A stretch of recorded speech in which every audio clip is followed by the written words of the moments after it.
Hi everyone, Comic Mike here with another video. And yesterday, if you watched my video, I had said what a beautiful Saturday morning. Unfortunately, this morning on Sunday, I won't be saying the same thing because we got, of course, another sunny, another snowy day, of course. Winter has just dragged on so long here in Canada. I don't know how it was wherever you guys are from. If you do ever plan to visit Montreal, keep away from the months of January to end of March, unless you like to ski. Then Montreal would be a good place. So now, anyways, we're gonna look at some CGC slabs that I recently purchased. There might be one CBCS in this one, but the majority is all CGC. I do tend to buy them now. This year, 2026, I decided to start picking up more slabs. I'm not going slab crazy where everything I'm buying is slab, but there are specific books that if I do find them at a really good price, I pick them up.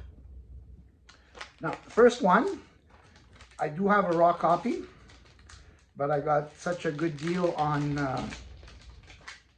this, I decided to get another one. So this is Spidey Super Stories, #1 from 1974, 7.5. Origin of Spider-Man Retold, Stories Simplified, back cover pinup, Electro and Vulture appearance. That's a nice copy. And we got really nice back pinup. It was targeted more for younger readers. Still, I like to have something like this. It's a first issue. It's a Spidey. So for the price that I paid, which was $60 Canadian, it was worth it for me. Next, I'm a huge Batman fan. I don't have any slabs of them up until now. This one I bought because it's one of my favorite covers from the late 60s. And this is Batman 200, the anniversary issue. And this is Neil Adams cover, Scarecrow appearance, Penguin, Killer Moth, and Joker cameo in a 6.0. So I always loved this cover, just the way it was done, where the background is all like pink and white, and then Batman and Robin and the 200 it just pops. And a 6.0, I got it at a very affordable price. I could have went for 8.0, 9.0, but it does tend to get quite pricey. So I'm happy with this because a 6.0 for a 1968 book, it's a nice shape.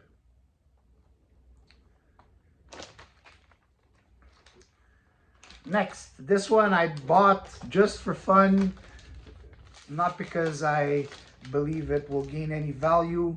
It's a really old book, and it was just, I paid it $50 Canadian, which would be roughly like $35 American. It would cost me more to have a book sent to CGC than what the book would actually pay this book. Now this is All Caps Shmoo Comics #1 from Toby Press from 1949. 1.5 off-white to white pages. Who doesn't love the schmooze? Now, for a 1.5, it's a very presentable book. Most of the damage is on the spine, and it does have some, like here, see, there's missing some of the back. But I mean, it's this that's the most important thing. And like I said, I paid it like really inexpensive, so I didn't mind getting this. Sometimes as collectors, we just buy something that we want, even though in the future it's not really going to have any significant value. It's just something we want because we are collectors. Obviously, an investor wouldn't be putting money into that, but I'm not necessarily an investor. Next one, it's a really cool book, has some importance to it. And this is a Destroyer Duck #1 from Eclipse Comics. This is a Jack Kirby and Neil Adams cover. First appearance of Gru the Wanderer, origin and first appearance of Destroyer Duck. Now this is called the Special Benefit Edition, the Special Lawsuit issue. And for those who don't know, at the height of the legal battles, Steve Gerber and Jack Kirby teamed up for this benefit comic book to raise funds. And it is a 9.2, a very nice grade, beautiful copy. There was no reason for me to go for 9/8, just paying more money for nothing, because unless they happen to do something with Destroyer Duck or Gru the Wanderer, this book pretty much will stay like stable. Once again, I paid this at a good price. I paid this one $80 Canadian, so roughly 65 maybe US dollars. So I think for that price, it was worth buying that book.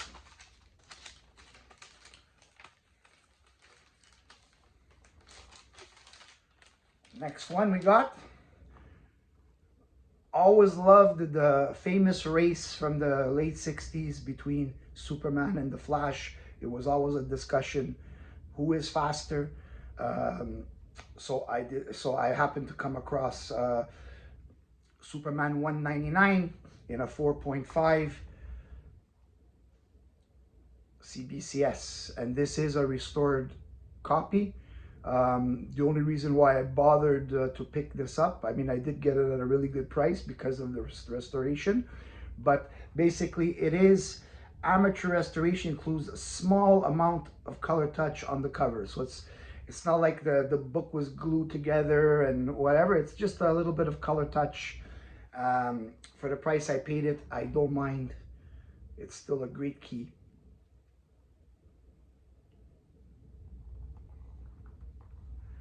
And that too, I don't believe that the Superman Flash race will gain any momentum, because they have done it in the movies and in the TV shows, or so it's not like it's something that if they start to do it again, which I don't think they will, the book will jump in value.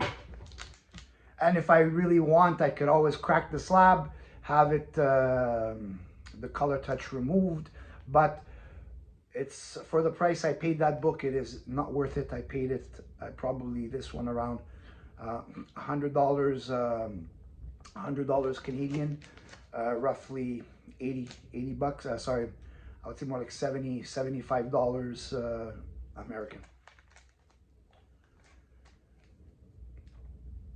Now this one,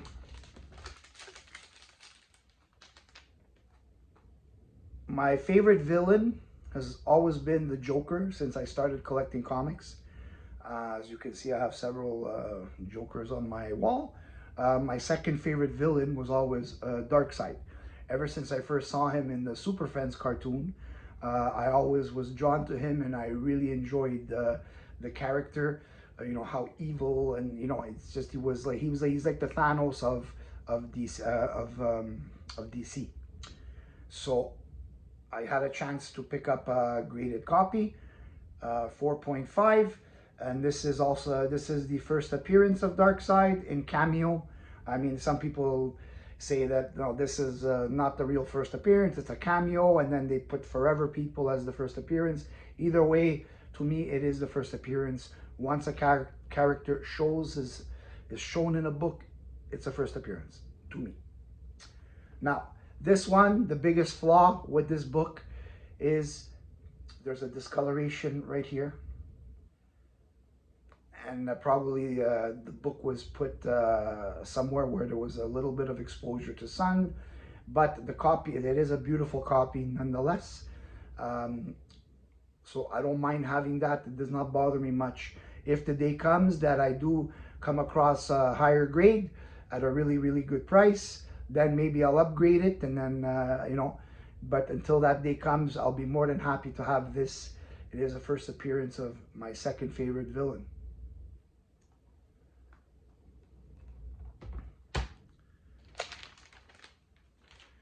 And last, this is a really cool character.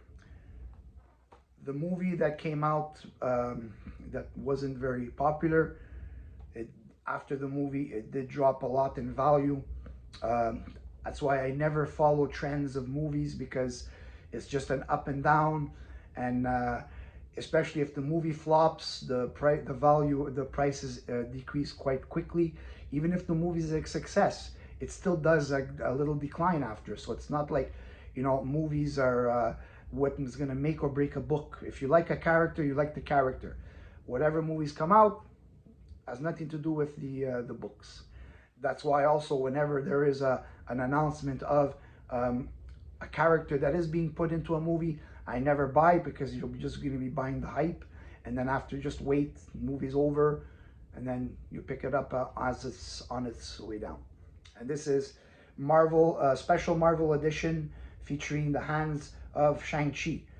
And this is number 15, or the first appearance of Shang-Chi, Fu Manchu, and Sir Dennis Nayland Smith, first appearance of Death of Dr. James Petrie. And this is from 1973, Steve Englehart story, Jim Starlin and Al Milgrom, cover and art in a 6.0.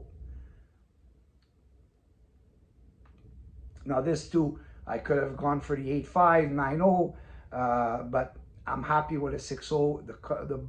Me, it's all about how the book presents. And this one does present beautifully, even though it does have a black cover. There is very, very, very few spine ticks. And what probably brought this to a 6.0 is in the back. As you can see here, there's a little chunk there, missing a little chunk there. But front cover is beautiful copy. And I'm happy with this purchase. That's it for my recent pickups of CGC slabs. I hope you enjoyed it. I will be getting more in the future.